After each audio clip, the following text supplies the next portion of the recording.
What's up everybody and welcome to another edition of AGR's Pop Culture Reviews. Okay, so before I start the show today guys, I wanted to give you a few updates on some product information. Now, for those of you who are anticipating the Katana statue from Yamato USA, I just got an official email from Sideshow Collectibles and they let me know that the statue is actually going to be delayed until about November and worst case scenario until January of 2019, which is a real bummer because I was hoping to get a sample so that I can review it for the show. But these things happen and I'm going to have to push back that review, worst case scenario, till probably the beginning of next year.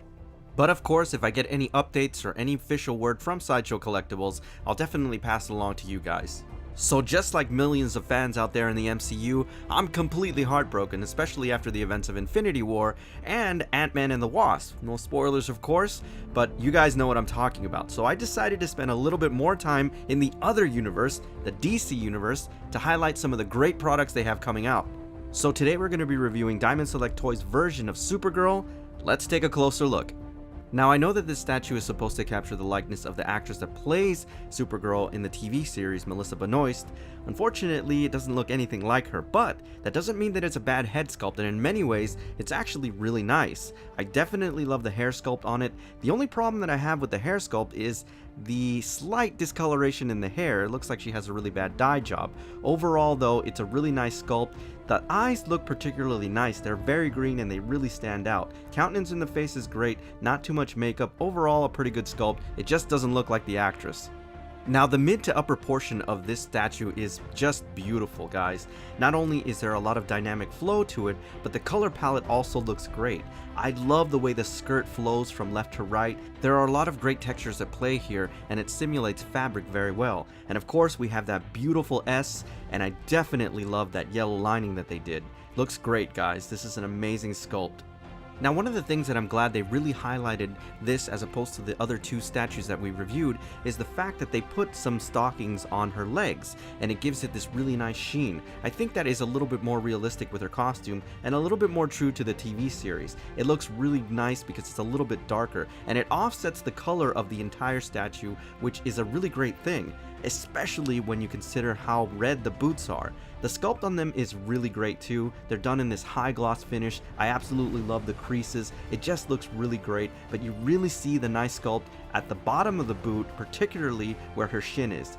Overall, it's just an amazing job. Now, this is just one of two aspects that really turn over the statue for me, even if the likeness is not exactly what I wanted. It's definitely in the cape, and you're gonna want to mirror this, guys. I love the hair sculpt. We've already talked about it, although it does suffer a few issues with the coloration, but that's not a big deal. In the right lighting, it looks okay. But most importantly, look at the diamondism in the cape. Not only is it beautifully sculpted, but it is incredible and it has a lot of presence. And again, guys, if you have a way to mirror this, you definitely want to do it because it is really going to enhance the statue. It looks absolutely fantastic from any angle and you definitely want to highlight that. So guys, definitely mirror this. It's going to look amazing. And then of course, there is the second reason that I absolutely love this statue, and it's definitely in the base. It is one of the more unique bases I've ever seen, incredibly sculpted, and that actually looks like crystal, guys. They've done it in a way where they put this nice frost finish on it where it looks like actual crystals, and it's great. Not to mention the base, the bottom of it itself, is done in this beautiful translucent blue, which is absolutely stunning in the right lighting. And I'm hoping that a couple of you out there might do a custom job where they can put some lighting underneath it.